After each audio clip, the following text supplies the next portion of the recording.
Revealing new comments about race in America and how it affects the nation's political debate. In an interview released this week, President Obama said some of the criticism he faces comes from being the nation's first black commander-in-chief. CBS News contributor and Republican strategist Frank Luntz led a focus group before those comments here in Studio 57.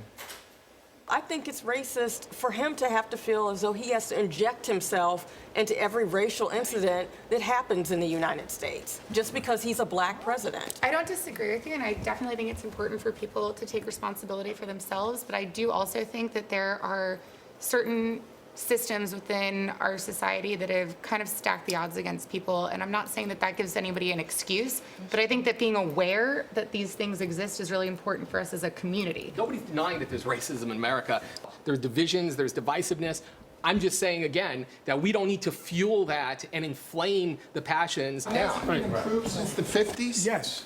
It's improved tremendously. Is it going to be perfect? It's never going to be perfect. Here we go. We're going to answer you that. wouldn't think We're it's going to answer improved that since the question. 50s. Do you think it's gotten worse? It has. Do you think it's gotten worse? Yes. Why has it gotten worse? The racism in this country? Yes. Look at all the fights, the riots, people getting killed. I think unemployment has a lot to do with it also, because whether you're black or white, if you can't find a job, I mean, it's just going to lead to problems. We easily identify all our problems, but we don't provide each other with the proper solutions to overcome them.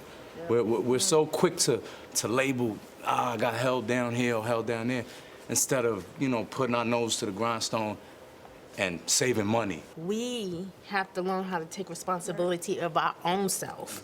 And you can break the curse. You don't have to be what your mother was if she was a crackhead and your father was a drunk. You can break the curse and become better and want better. And by extension, you got to extend that to the Muslim community also and say it's not about racism, it's about culture. It's about a culture where you speak up if you see something that is worrisome, that's suspicious. Case in point, you're saying a large percentage of the Muslim population in New York City are African-American people. And when Trump comes out and attacks an entire religion, it just inflames a problem that is already burning. Instead of dousing it, you know what I mean? He's throwing gasoline on it. People are saying Black Lives Matter, but to me it seems like Black Lives Matter only when they're killed by white cops. Exactly. As someone who grew up in Chicago, a lot of this is black on black crime. Exactly. We need to be just as outraged about that and protest as much as we do when it's someone that's killed by a policeman. I also want to add, and it's going to sound very un-PC, some of these people were in the wrong place at the wrong time, doing the wrong thing at the wrong time. But nobody's getting on TV and telling young black people, when the cops tell you something, don't fight them. Exactly. Don't fight. Don't grab their gun in the car. You have a recourse. Don't do nothing like that. Just cooperate.